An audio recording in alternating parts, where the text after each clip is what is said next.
our building was a melting pot. It was a cross-section of America.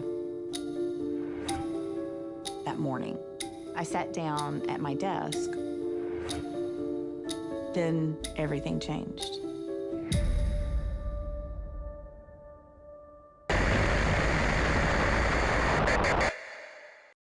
I have Ceri Isfryn, the director of Oklahoma City Bombing, One Day in America, and survivor Amy Downs. And I know immediately people may not think, and see the connection between joy and tragedy. But in my world and in my experience, joy is more than just about happiness. It's about human connection. And in watching your powerful docuseries, that is what really came through from that day and from what I see as what has gone on since. I'd love for you both to share with me a little bit about what did you learn about the power of human connection on that day and since that day? Well, I'll go first. I The way people came together, put their differences aside to come together to help us get through this terrible event was amazing. There's a particular moment where I looked out of my hospital window on the eighth day in the middle of the day, and I saw all the cars driving with their headlights on. This is back when you had to manually turn them on, and it Oh, I just that know. little yeah, it was such a symbol of love and hope coming from people, and I will just never forget that. And for you, Carrie. And I think for me, I came to this not knowing all that much about what happened because I was a little young at the time. And I think, I learned so much about, how this city is inevitably shaped by what happened, but it's certainly not defined by it. And I actually do think the thing, having spent a bit of time there in the city and with some of the people who lived through that day, the thing that defines it for me is that generosity of spirit. Even just when we were doing the interviews, we'd be asking people to talk about this horrendous day and their journey since then.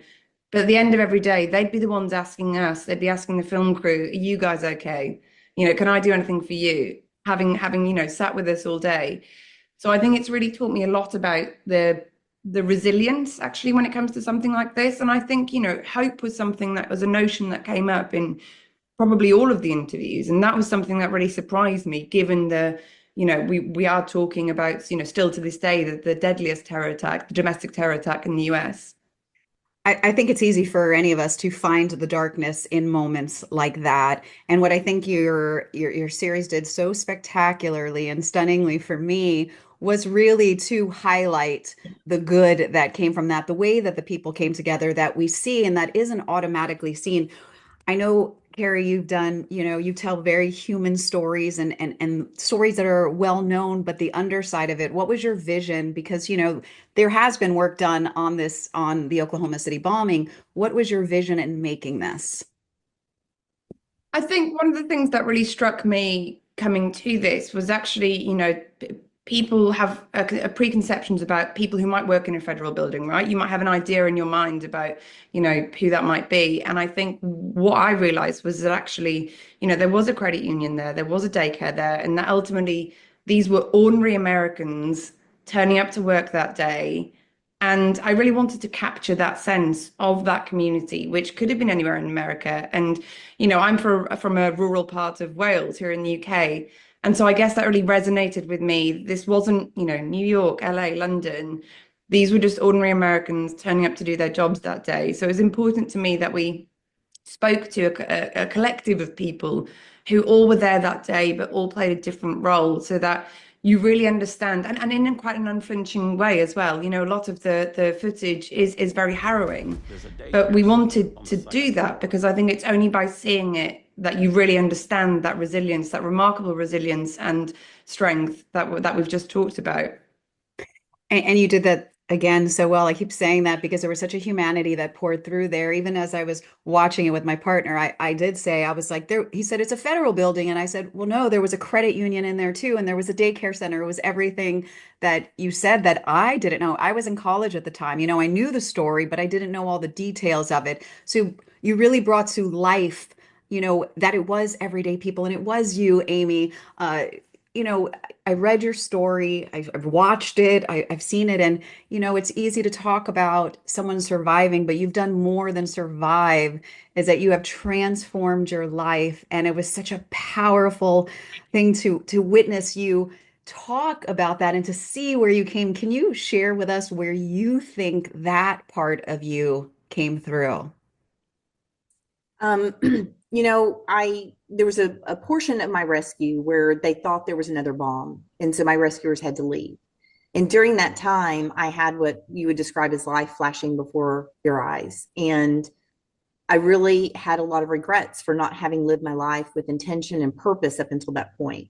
So I wanted a second chance, and I got that second chance. Not everybody did. I did. And so I have really tried to live my life with that purpose and intention. And that has led to a lot of goal setting, Uh-huh. a lot of accomplishing things to help others, just crazy things just that I want to do. And it has led to a lot of transformation personally in my own life. On a personal level, I come from a background where I have experienced trauma at a young age. And so trying to find meaning and purpose and growth from that. So I see that in you. How do you keep that going today? Because I know 30 years later, it's a lot to keep those goals going. So what do you dig in? What from that day, or who are there people in your life that from that time that really helped lift you? I have learned from everyone along the way. And I have a little framework that I use all the time, which is, if I had a magic wand, what would I be doing? And then, given my current situation and my current limitations, what are the very smallest steps I can do to work toward that? And that has led me to doing things like finishing an Ironman, becoming a CEO, recently deciding to take the leap for a new career and retiring early and starting something new. So I'm just always looking for stopping and taking a check of where am I going? Am I living a life true to myself? You know? Well, you really gave us all hope in your story, because like I said, it would be one thing to just survive, but to thrive and to make meaning of your life. You remind us that of that day, that it wasn't just one day in America. It is the impact that that one day and how we keep moving forward. Carrie, was there anything in going through all of the raw footage and everything that surprised you that you weren't expecting that has stayed with you?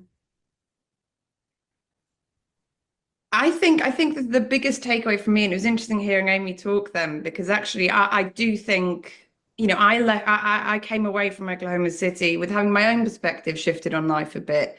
And so, even whilst working on this and putting it together in the edit, I think it's those conversations that I had with people when I sat down with people like Amy, who are willing to be that open, not just about what happened that day, but about the way it shaped their lives. And I think, President Clinton appears in the series, and he puts it quite well, where he talks about, differences are important, they're essential, but not at the cost of common humanity. And I think Oklahoma City showed us how to live well with differences. And, obviously what happened that day is an example of what happened when you do forget that common humanity. But Oklahoma City, in my experience, having spent a while there now, they took that and they've learned to disagree well. I love that. I love the impact that it has left with you in making this film. President Clinton also said, you focused on how people overcame instead of the evil that caused that. And so as you move forward and you focus on the good, I just want to know for both of you, how do you each individually find joy in each day? Amy. Well, I start my day out journaling, and part of that journaling is gratitude, thinking of things that you're grateful for. And then I love being outside, riding my bicycle, being in nature, hiking, all the things brings me joy, and helping others brings me joy. Beautiful. And for you, And I Carrie. actually think Amy and I having this in common. I think we're both keen runners, so I feel like we've spent a lot of time comparing running notes. But same as Amy, I think it's being outside and also being in good company. Being with quality company and good people around you is something that I really get energy from. Well, I get energy from both of you right now. I feel your hearts. I felt both of your hearts. I felt everyone's heart in that docuseries, and I'm excited for viewers to see it. Any last words about what you hope people walk away from after seeing this? Yeah, I guess for me it is, I do believe that the best way to learn in the present is to look back at the past, and not just to look back at it, but to really feel it. I think that's the best way to do it, is to feel it, to understand it. And so, whether viewers, whether that sparks conversation on the dangers of extremism for viewers, or whether it's something, simpler, like some of the words of Amy about how she chose the path of her life. I think there's lots of things that people can take away from it. And I really just wanted to put it out there as something that people can just hear those firsthand testimonies and hear those experiences and really kind of decide for themselves what they want to take away from those stories. Amazing. And quickly, Amy. I personally hope that anybody who's facing difficulty, because we all at different times become buried in the rubble of just life that comes our way, and that they will feel encouraged, see the strength of the human spirit, and the resilience, and it will encourage them in their journey. Thank you both so much for being part of today, and thank you for the amazing, beautiful work you're doing in the world. The Civil War start, and he didn't get the results he wanted.